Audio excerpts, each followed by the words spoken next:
Assalamualaikum warahmatullahi wabarakatuh. Sahabat semua, berjumpa kembali. Perkenalkan, nama saya Ma'ruf. Saya adalah orang yang pernah terkena GERD yang disertai dengan kecemasan. Pertanyaan saya, apakah ada orang yang terkena asam lambung tanpa disertai kecemasan? Apakah teman-teman pernah menanyakan itu ke orang yang pernah terkena asam lambung? Apakah mereka semua terkena kecemasan atau tidak? Ya, nanti kita sharing bareng-bareng. Oke teman-teman, sebelum teman-teman melanjutkan video ini, alangkah baiknya teman-teman klik tombol subscribe sebagai tanda bukti bahwa teman-teman peduli dengan channel ini ya. Karena channel ini membahas tentang seputar kesehatan, seputar asam lambung yang pernah saya rasakan, dan bagaimana saya bisa sembuh, bagaimana saya bisa keluar dari kecemasan itu. Nanti kita sharing bareng-bareng ya teman-teman. Oke, di pertanyaan pertama, apakah ada orang yang terkena asam lambung tanpa disertai kecemasan? Jawabannya itu ada teman-teman. Ada orang yang terkena asam lambung tanpa disertai dengan kecemasan.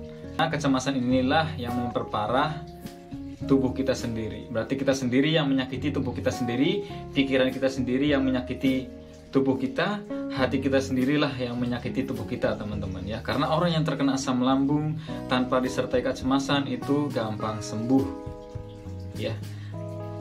Karena di sekitar saya pun banyak orang yang terkena asam lambung tanpa kecemasan. Saya pernah nanya, gejalanya seperti apa sih?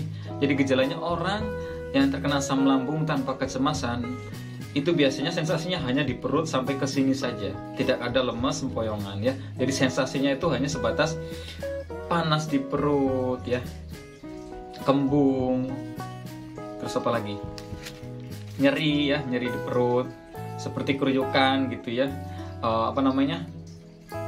Dada itu panas, tenggorokan mengganjal, mulut terasa asam, telinga berdenging gitu ya, sesak, ngomongnya gelagapan. Itu semua sensasi asam lambung tapi tanpa disertai kecemasan teman-teman ya. Ketika awal saya terkena GERD itu nggak langsung sempoyongan. Sempoyongan muncul ketika saya sudah mengalami kecemasan yang berlebihan atau ansietas ya.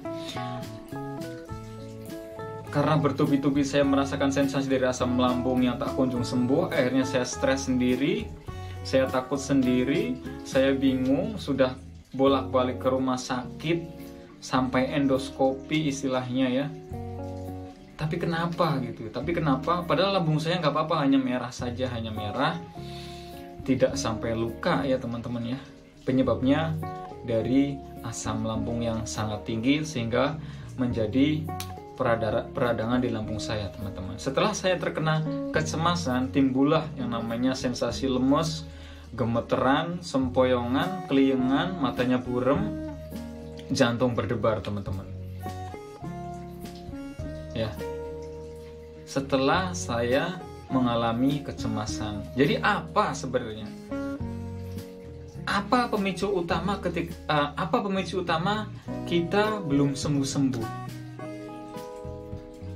Saya yakin adalah faktor pikiran teman-teman. Karena dari pikiran itulah membuat tubuh kita jadi sakit. Bahkan kita sering berprasangka yang tidak baik.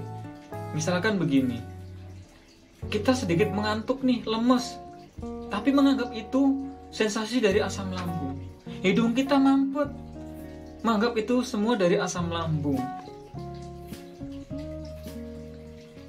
Jangan semua dikaitkan dengan asam lambung. Pusing sedikit, asam lambung saya nih gitu. Belum tentu teman-teman. Karena apa? Dalam siklus 1 tahun nih, masa iya teman-teman sehat terus? Pasti adalah yang namanya ngantuk, pasti adalah yang namanya kepalanya pusing, pasti ada yang namanya lemes dalam siklus 1 tahun ya. Jadi jangan mengaitkan semua sensasi itu dari asam lambung. Itu sensasi muncul karena pikiran teman-teman sendiri. Karena orang yang terkena asam lambung sejatinya sensasinya hanya ada di perut. Makanya ketika kita sharing ke dokter, sana ke psikiater aja, sana ke rumah sakit jiwa aja. Tuh teman-teman. Jadi ini sedikit membuka jalan pikiran teman-teman ya. Kalau kita masih berpikirannya negatif, sampai kapanpun kita akan merasa sakit. Sampai kapanpun kita merasa bahwa diri kita masih sakit dan belum sembuh. Jadi mulai sekarang, jangan semua dianggap sensasi dari asam lambung. Anggap saja ini lumrah, penyakit lumrah. Semua orang punya lambung, semua orang punya asam lambung. Asam lambung nggak bisa hilang. Semua orang punya asam lambung. Asam lambung kan buat pencernaan, teman-teman. Bedanya itu kita asam lambungnya terlalu meningkat, terlalu asam. Jadi lambung kita lama-lama terkikis, gak kuat. Itu, teman-teman. Tapi asam lambung dibutuhkan oleh tubuh kita, dibutuhkan oleh lambung ya. Itu sedikit pemahaman aja. Nah, loh mas, terus bagaimana mas? Bagaimana caranya agar kita bisa keluar dari kecemasan ini? Minimal dari kecemasan dulu ya. Kalau kecemasannya udah hilang, nanti baru penyakit fisiknya bareng-bareng kita obati lah. Bisa dengan obat dokter ataupun herbal ya teman-teman. Kalau pengen nanya herbalnya apa, teman-teman pengen sharing di WA, silakan kunjungi Shopee saya dulu ya. Saya nggak bisa share nomor WA di YouTube. Saya nggak bisa, mohon maaf ya, karena saya pernah share nomor WA di YouTube itu, waduh, sehari itu bisa berapa puluh orang itu ya yang masuk. Jadi nanti saya saring aja. Teman-teman yang serius silakan kunjungi Shopee saya dulu ya.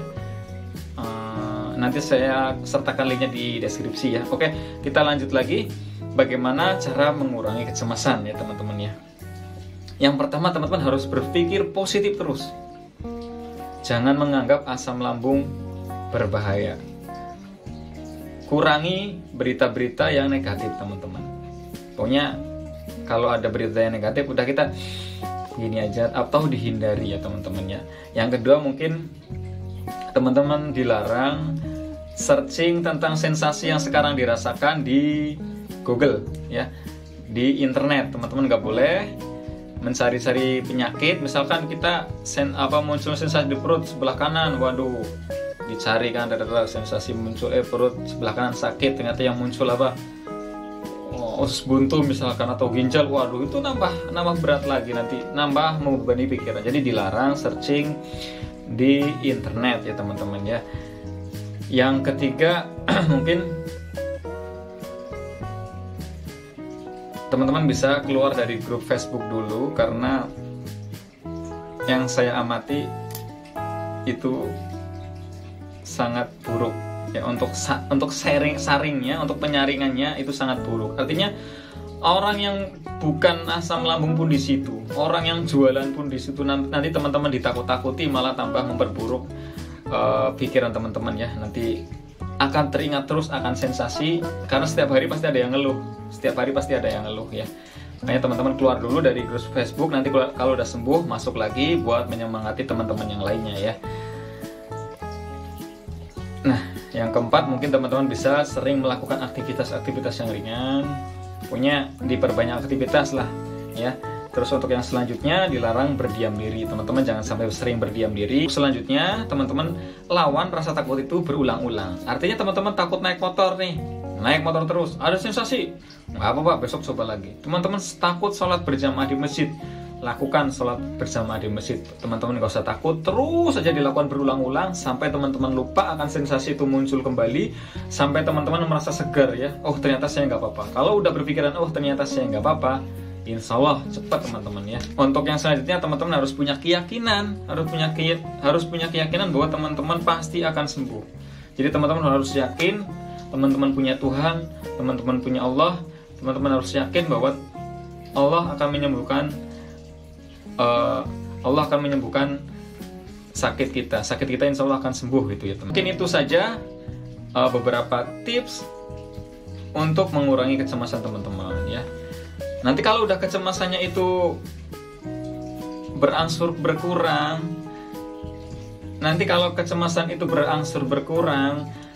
tinggal penyakit fisiknya lama-lama akan membaik. Karena apa? Asam lambungnya sudah terlalu nggak meningkat. Asam lambungnya udah mereda, dari sel-sel yang ada di lambung akan memperbaikinya sendiri ya. Dengan dibantu dengan vitamin-vitamin, makanan-makanan yang bergizi ya. Kalau saya biasanya terapinya dengan madu ya teman-teman. madu murni ya. So ini udah banyak membantu ya, teman-teman yang udah sharing di WA, teman-teman yang udah order lewat Shopee ya, ini udah sangat banyak yang membantu ya, udah sangat banyak membantu ya teman-temannya. Nanti akan dikombinasikan dengan rimpang-rimpang ya, silakan nanti sharing di WA lewat telepon insya Allah. Kalau ada kumat-kumat, kalau misalkan sensasi muncul, silakan teman-teman bisa sharing saya yang udah punya nomor WA saya teman-teman ya, nggak usah malu-malu, perbanyaklah nanya gitu ya. Kalau lagi nggak sibuk, nggak kerja ya, insya Allah saya jawab ya teman-teman ya. Pertanyaan selanjutnya, apakah orang yang terkena asam lambung gampang sembuh? Jawabannya iya, tapi butuh proses juga. Karena pada dasarnya lambung itu, kalau saya dapat sharing dari dokter, itu minimal 6 bulan 1 tahun ya, 6 bulan sampai 1 tahun. Jadi di angka 6 bulan biasanya teman-teman udah mulai berangsur membaik, pemulihannya bisa sampai 1 tahun gitu ya.